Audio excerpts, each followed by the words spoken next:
Good afternoon, and thank you for joining us on this Friday, October 29th. Live from the Beasley Media Complex in Boone, this is the Appalachian Weekly News. I'm Mia Mendez. And I'm Shannon Pendleton. Good news here at App State. Active COVID-19 case numbers are down on campus. In her October 22nd message to campus, Chancellor Sherry Everts shared the most recent campus COVID-19 data update. As of October 25th, there are 14 active cases in students and 2 in faculty and staff.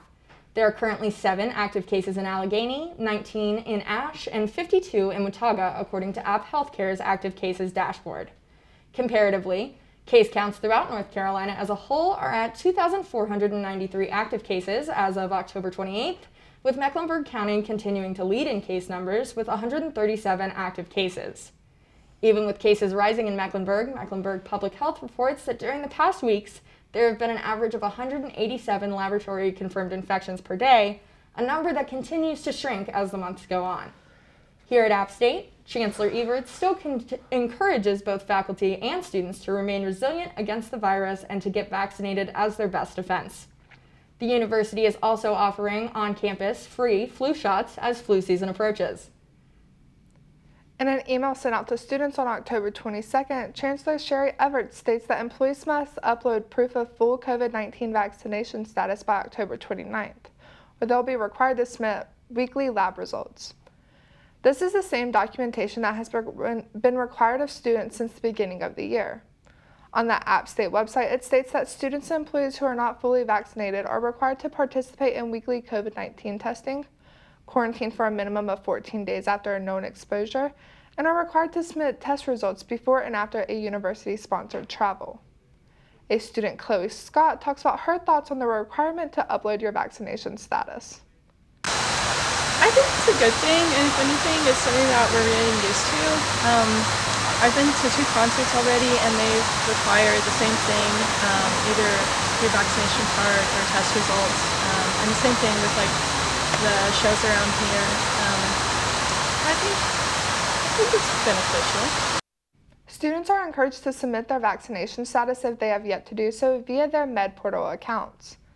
I tried contacting the Environmental Health, Safety, and Emergency Management staff to get more details on if students are actually being required to submit their weekly COVID-19 tests, but I got no response. You know, Shannon, voting and election season in Boone is already underway, and I have to ask, are you registered to vote? I am registered to vote, Mia. Our correspondent, Stephen Biddix, is live from the Plymouth Student Union with all things voting. Stephen, what do you have for us? I'm standing here in front of the Blue Ridge Ballroom and the Plymouth Student Union, App State's very own voting site. Voting began back on October 14th and finishes November 2nd, this coming Tuesday, on Election Day. Now, Josh, if you follow me this way, you can actually see what the inside of a voting site looks like. You can see the registration tables and the ballot tables. And if you come over here, this is actually what the ballots will look like if you do come to vote. And now for some more information on election season here in the High Country. Voting in Watauga County began on October 14th and will run all the way through Election Day, November 2nd. This year's ballots include elections for town council and mayor. To learn more about the importance of local voting, I talked to town council member John Dalton George. I think it's super important just generally to vote, especially in local elections, because local elections are the ones that kind of have the most impact on our life and our community directly. I think a lot of times we get caught up in national issues, but just participating in every election is important. I also talked to Dalton about the importance of students voting. I think the huge thing for students is sometimes they feel like, well, I'm not going to live here forever, right? I'm only going to be here for 4 or 5 years or whatever that case may be. But I think for students, the most important thing for them to realize is there will always be a student in your situation. I also talked to Matthew Snyder, who is the director of the Board of Elections here in Watauga County. Well, in the odd-numbered years, we have our municipal or town elections, and if there's ever one place that has an immediate impact on you for elected officials, it would be your local elections, your town officials. Dalton and Snyder both also mentioned that voter turnout has been low this year. The turnout this year has actually been pretty low. Trends across the state have been relatively low in these local elections. Snyder also told me that 2 years ago at this time, they had over 900 voters, and this year they only have a third of that so far. If you would like to go and vote, you can go on campus to the Blue Ridge Ballroom and the Plymouth Student Union, or you can go to King Street and vote at the Watauga County Agricultural Conference Center or the Watauga County Administration Building. For more information, you can visit the Watauga County Board of Elections website.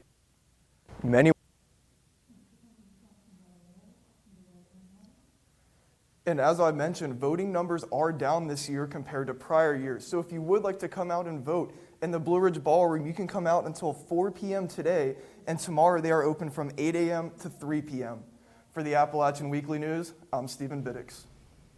Thanks, Stephen. That was super informative and really awesome to know about all the places you can vote in Boone. I didn't even know half of those places were there. In other news, Eggers Residence Hall, one of 2 all-female identifying dorms here on campus, has recently had a peeping Tom. University Housing received a report of a phone in a vent located in the bathroom in the 3rd floor of Eggers. University Housing was able to link an employee to the found phone. 49-year-old Jerry Ann McGlamory of Wilkes County has been arrested by App State Police and has not been back to campus since the 15th. University Communication has addressed the situation and made it so nothing can go in or out of those vents. So it made me really uneasy hearing it for the first time. We got a message, our RA just let us know. And I just feel for the girls that were heavily involved, and I just hope the proper actions can take place for us to have insured safety again. Back in February, Frank Dale Cromwell of Boone pleaded guilty to 1 count of felony production of child pornography. On October 7th, Cromwell was sentenced to 25 years in prison. Cromwell served as an athletic training intern at Watauga High School during the 2017-2018 school year.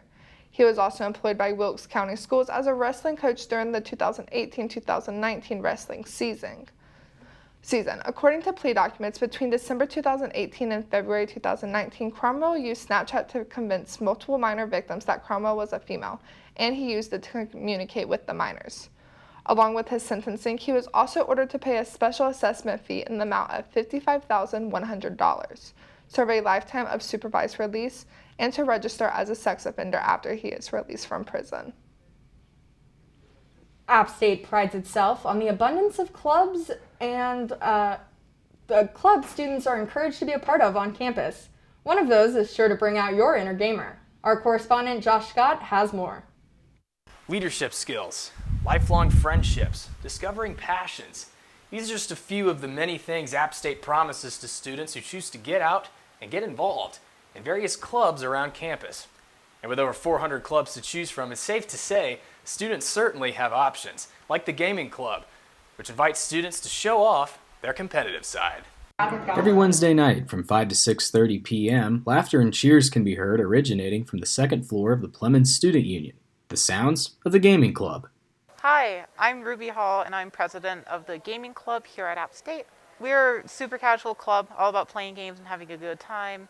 Currently in her 2nd year as Gaming Club president, Ruby explains how the club has been giving students a chance to have fun and make memories together for over a decade. The Gaming Club was founded in 2004 because a bunch of people wanted to play PC games together.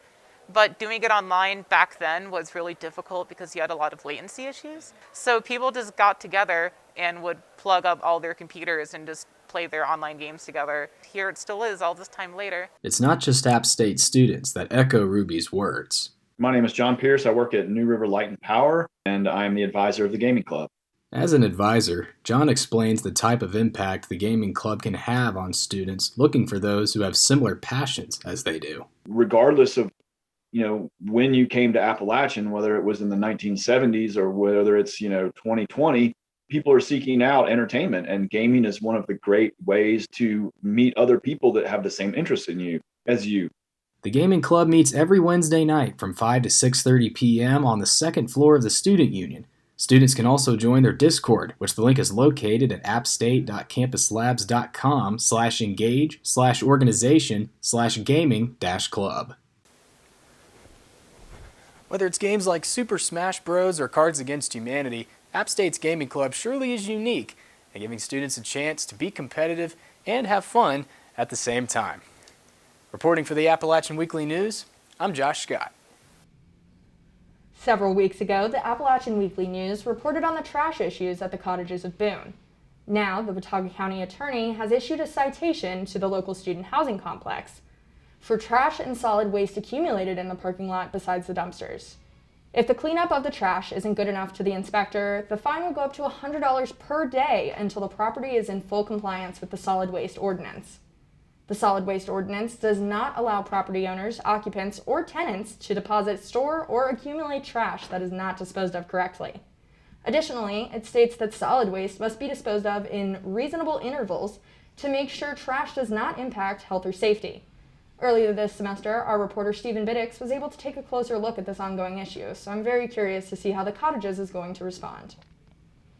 Since January 1st, more than 11 million pounds of litter has been collected from roadsides by the North Carolina Department of Transportation's crew, contractors, and volunteers.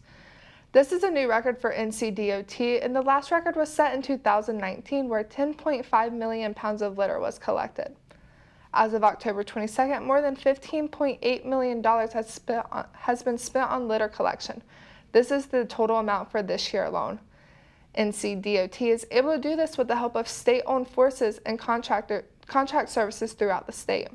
They also use a program called Sponsor a Highway, which lets organizations, businesses, and individual sponsors litter removal.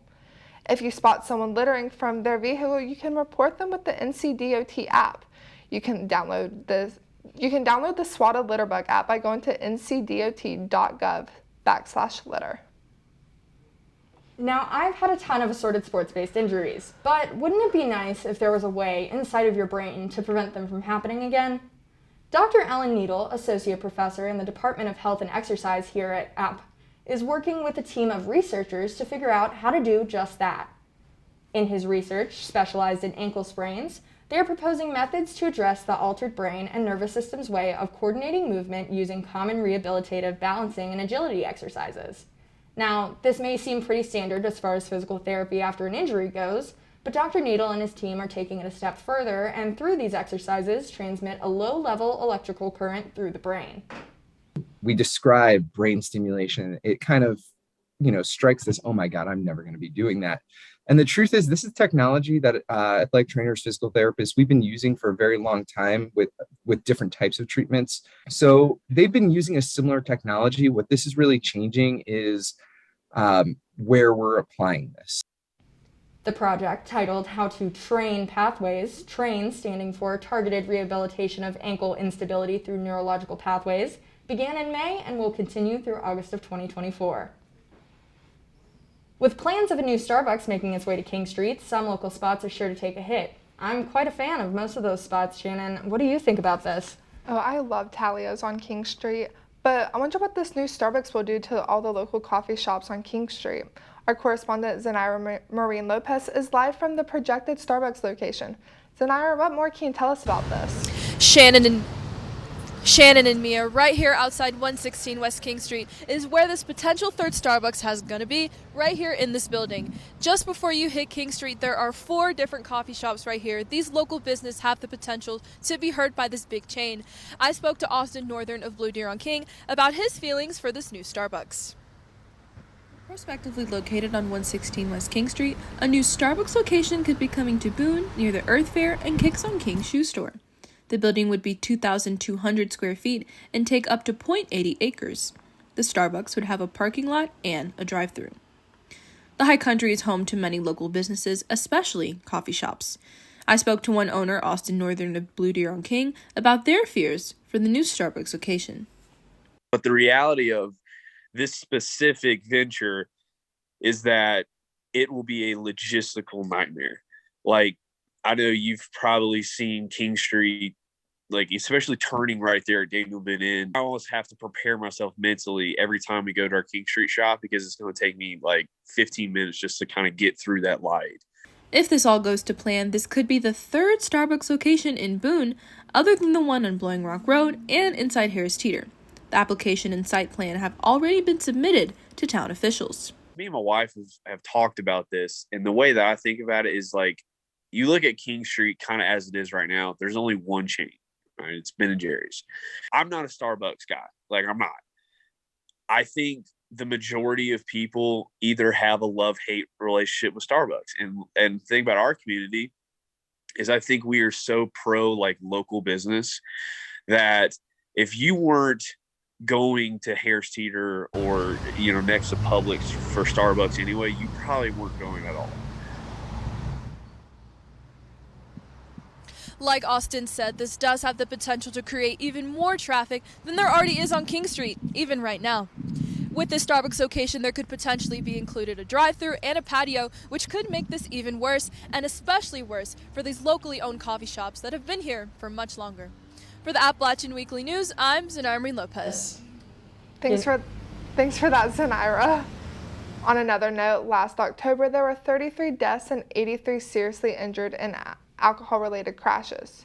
So far this year, there has been 271 alcohol-related fatalities in North Carolina. Booze It or Lose It is a statewide holiday enforcement campaign hosted by the North Carolina Highway Patrol. This campaign runs from October 25th to October 31st. The goal of this is to reduce the number of impaired drivers on the road.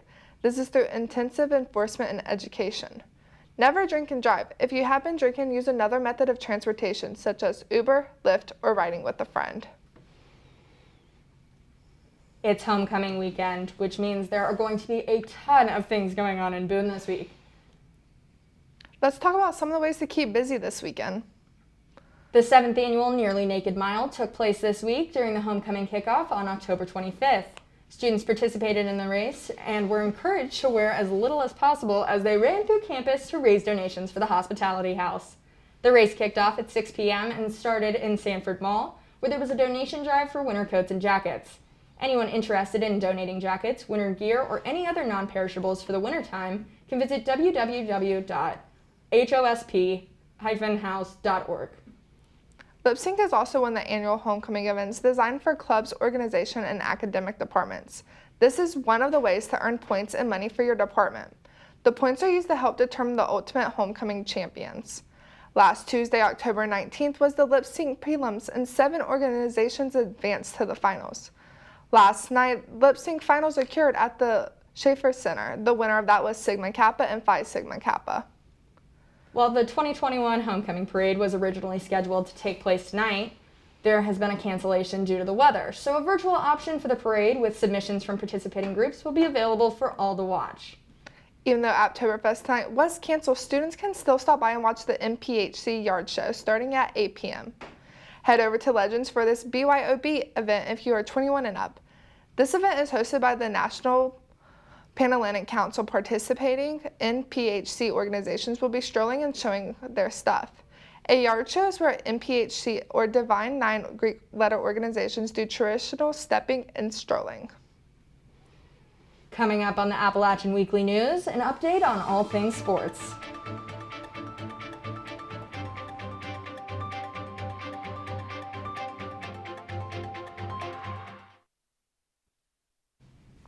Hey Alex, I'm really curious to hear what's going on in the sports world, being as we were just talking about homecoming activities, and I think the biggest event this weekend would probably be the game. Shannon, are you going to the game? I am going to the game. Alex, can you tell us what to expect this weekend? Yes, I also have my own ticket for the homecoming game again, also tomorrow. But let's start off what happened last Wednesday. App State football team beat then-ranked 14th Coastal Carolina 30-27 last Wednesday night.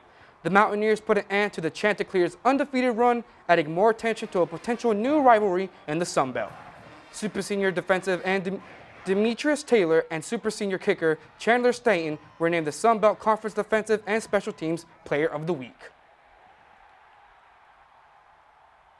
I'm proud of everyone in our program getting a good win versus a quality opponent. And we came back in on Thursday and kind of flipped the script and getting ready to play Monroe here. It's a very good team, and our goal is to be 1-0 this week, and we know Coach Bowden will have his team ready to play. The Mountaineers host ULM tomorrow for their homecoming game. The Warhawks are 2-2 in conference play and beat South Alabama 41-31 last Saturday. Both teams entered the match off a win, but I predict App State to beat ULM by a large margin. App State women's soccer beat Little Rock 2-1 at the Ted McEnroe Soccer Complex on Sunday. The Mountaineers swept the Sun Belt Awards this week, with junior goalkeeper Carrie Eagleson winning Defensive Player of the Week and sophomore striker Brecken Monteith winning Offensive Player of the Week. This is the second time this season Eagleson has won the award. Eagleson kept a clean sheet and secured 11 saves against Louisiana Thursday night, and she registered 5 saves against Little Rock.